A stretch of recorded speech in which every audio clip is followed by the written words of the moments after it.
PT Pakuwon Jati atau kode sahamnya PWON telah rilis laporan keuangan kuartal 1 2024. Nah, seperti apa? Karena menurut saya ini ada hal yang kurang oke dari Pakuwon. Nah, apakah itu akan saya ulas di video kali ini tentang laporan keuangan kuartal 1 dari PWON 2024. Check this out.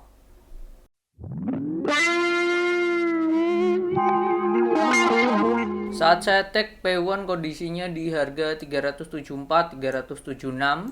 Saat saya tag tanggal 15 Mei 2024 di jam setengah 11. Net income-nya turun 331 miliar. Nah, ini akan saya ulas lebih detail di laporan keuangannya. Sebelum ke sana, Stockbit ya menilai harga wajarnya di 19,9 T. Kalau kita hitung itu senilai 414 lah, sekarang di 376 harganya. Bagi 414 ya 9% lah kenaikannya, ada potensi ke sana gitu. Oke, kita bahas laporan keuangan Pakuwon Jati. Oke, ini kasnya itu dalam ribuan ya, juta, miliar, triliun. 8,1 T kasnya dibandingkan tahun lalu naik lumayan drastis. Persediaannya 4,2 yang lancar, yang nggak lancar itu persediaannya ada 3. Oke, jadi kisaran 7-8 lah. Kalau kita cek kasnya ini mayoritas di, bentar kita cek dulu, 8, di note nomor 5 untuk kasnya, kas dan setara kas. Deposito mereka ada 8,1. Wow. Oh enggak, ini di jumlah ya. Di jumlah kalau depositonya totalnya 2165 tambah 3899 tambah 722 tambah 569 tambah 30 tambah 128 tambah 10 tambah 161 tambah 1 tambah 69 tambah 0,871. Ya ini 7,7 T dari total 8,1 T. Jadi mayoritas berada di deposito, which is good. Oke, kalau kita lihat ya, tingkat suku bunganya itu untuk rupiah 3,5 sampai 7,6, terus dolar 0,5 sampai 5,75. Kalau secara persentase ini hampir sama dengan tahun lalu, tapi dari segi taruh deposito ini lebih banyak, jadi penghasilan keuangannya harusnya naik. Terus ini aset keuangan lainnya yang lancar itu deposito yang dibatasi penggunaannya ada 300 M. Oke, ini turun. Terus ada obligasi juga itu senilai 315 M. 600 M. Ya, 600 M itu turun juga dibandingkan tahun lalu. Oke, itu sih. Jadi cuman so far kalau saya melihat ini harusnya saldo laba dalam penggunaan, bukan saldo laba, penghasilan keuangannya naik dibandingkan tahun lalu. Terus mereka juga punya setara 4,12% saham di Sarana Meditama Metropolitan. Sarana Meditama Metropolitan tuh apa? Kalau kita SAMI kalau nggak salah. SAMI. Nah, Sarana Meditama Metropolitan ya, mereka punya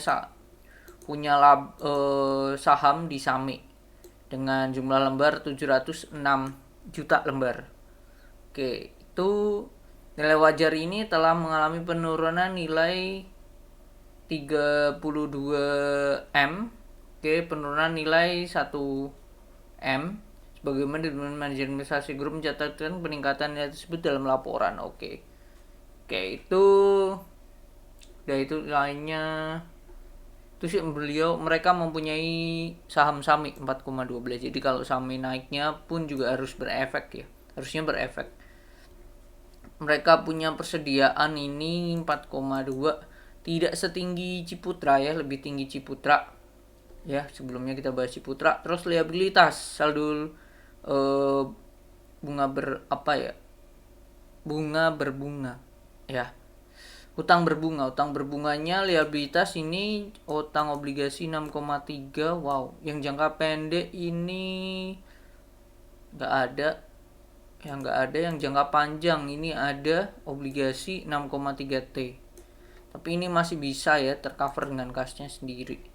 Jadi so far bisa dikatakan hutangnya aman, perusahaan kesehatannya aman aja sih kalau menurut saya seperti itu.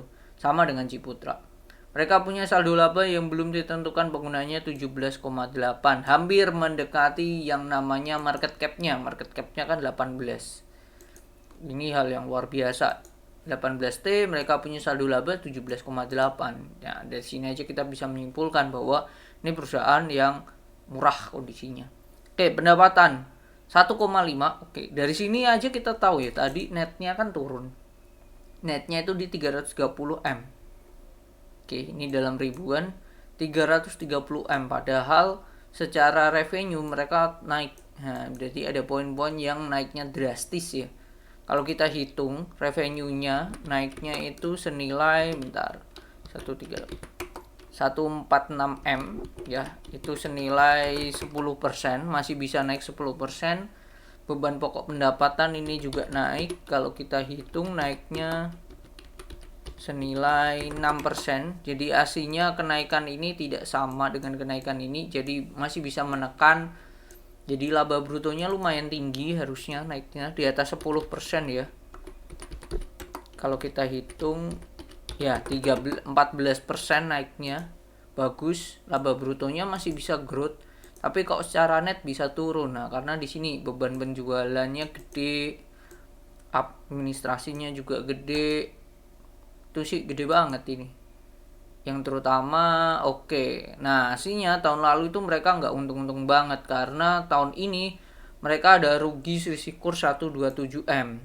Tahun lalu untung selisih kurs 187 M. Jadi kalau kita hitung-hitung netnya 330, kita tambahkan dengan 127, itu aslinya perusahaan cuannya 400-an M. 400-an M, kalau tahun lalu harusnya cuannya 400-an. Kalau tahun lalu 595 kurangi 187, 400-nya. Jadi bisa dikatakan harusnya secara net ini masih untung ya. Kalau ini kita keluarkan, kita tuangkan, ini kita tambah, terus ini kita kurang, ya hasilnya malah lebih tinggi dibandingkan tahun lalu. Jadi itu aslinya secara net ini enggak turun, tapi tidak turun banget lah. Kalau saya lihat seperti itu, bahkan tuh lebih ke cuan. Oke, kita cek di pendapatan. Kalau kemarin kita cek SMRA Ciputra itu secara sektornya itu masih bisa growth gitu. Masih bisa growth, masih bisa naik. Padahal di tengah masih bisa naik di bawah 10% sih.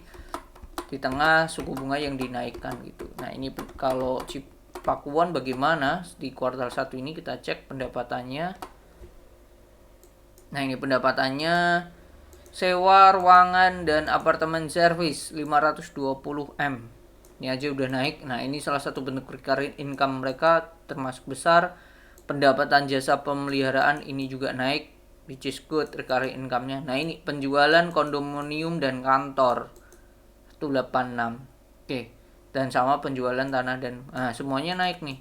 Kalau kondominium dan kantor tahun ini 186 kurangi 160, naiknya 26 M. 26 M itu kisaran 16%, lebih baik dibandingkan Ciputra. Kalau penjualan tanahnya 143, tahun lalu 140, ini tipis, hanya 2%. Jadi keunggulan mereka di kondominium dan kantor yang lebih naik. Pendapatan hotel mereka naik, kalau Ciputra kemarin turun. Jasa pemeliharaan ini naik, bagus sih. Ini one of the best lah ya perihal recurring income-nya. Mereka ada penagihan listrik, air dan gas, terus pengelolaan parkir, ini so far mengalami kenaikan semua. Lain-lain ya, jumlahnya 196, which is good. Recurring income yang sini aja dari pendapatan usaha lainnya ini lumayan ngefeknya ya. naiknya 196 kurang 179 naiknya 17 M sendiri loh. Nah 9%, bagus banget ini aja udah bagus lah, belum jadi yang jasa pemeliharaan ini, sewa ruangan, apartemen service, bagus ini perusahaan. Saya lihat seperti itu.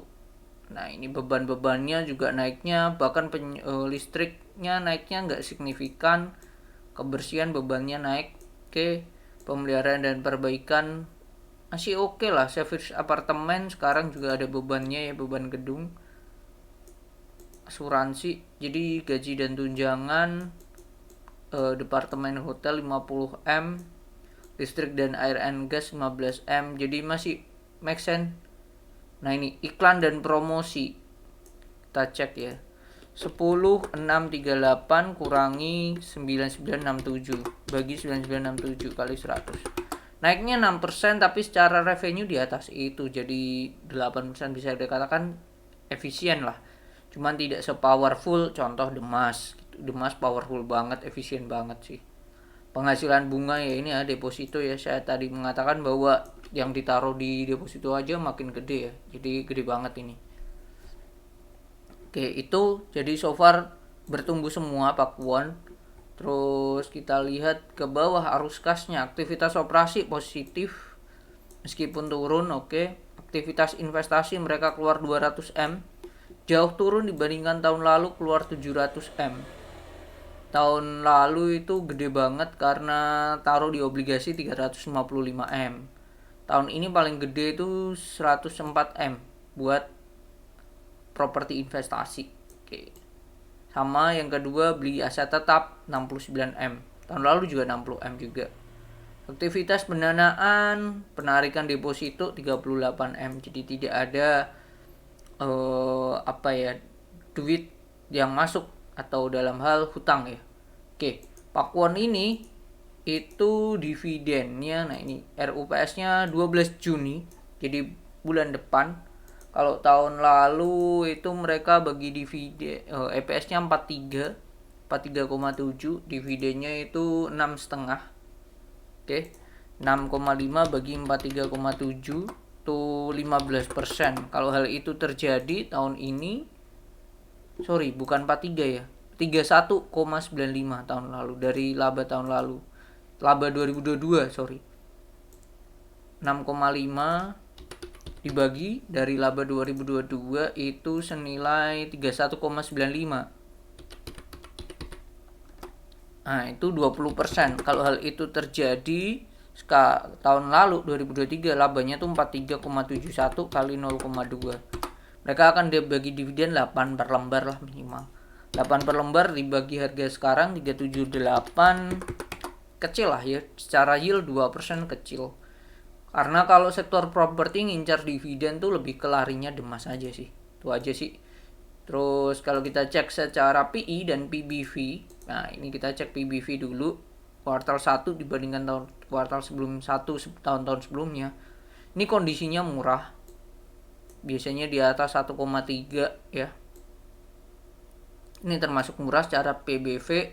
Kalau secara PI ini kondisinya 61. Nah, kalau secara PI mahal nih. Oh enggak deh. Rata-rata juga di atas 60, bahkan sempat 100 tahun kemarin yang murah. Oke, jadi bisa dikatakan kalau menurut saya ya, untuk si Pakuwon mungkin harga wajarnya di 450 masih oke sih, masih make sense. Ini punya positioning yang beda dari properti yang lain, yaitu recurring income-nya tinggi banget. Ini Pakuwon bagus, menurut saya one of the best sektor properti ya yang ada di Indonesia. Jadi itu ya harga wajar 450 harusnya masih bisa capai untuk Pakuwon sendiri. Jadi itu, dan ditambah tadi ya masih bisa growth, kondominium dan kantornya masih bisa berjualan, jualan tanah dan bangunan juga masih bisa growth. Padahal ya itu tadi suku bunganya masih tinggi. Bagaimana kalau diturunkan, harusnya perusahaan juga capai laba yang lebih tinggi lagi. Jadi itu sama, Pakuwon, SMRA itu sama aja. Cuman ya positioning yang membuat sedikit beda Pakuwon dengan Ciputra menurut saya adalah Ciputra dan SMRA adalah recurring income-nya gede. Jadi itu Jadi kalau sudah nggak punya tanah, ya ini sudah siap dengan yaitu recurring income yang gede, dan itu penting banget buat masa depan dari sektor propertinya. Jadi itu menurut saya untuk Pakuan penurunan secara net iya, tapi ini based on penurunan karena laba selisih kurs saja sih. Jadi itu karena secara laba dan lain-lain masih growth masih oke. Semoga bermanfaat video kali ini tentang Pakuan, laporan keuangan kuartal 1 2024. Tapi yang terpenting semoga Bapak Ibu dan teman-teman sehat selalu. Bye bye.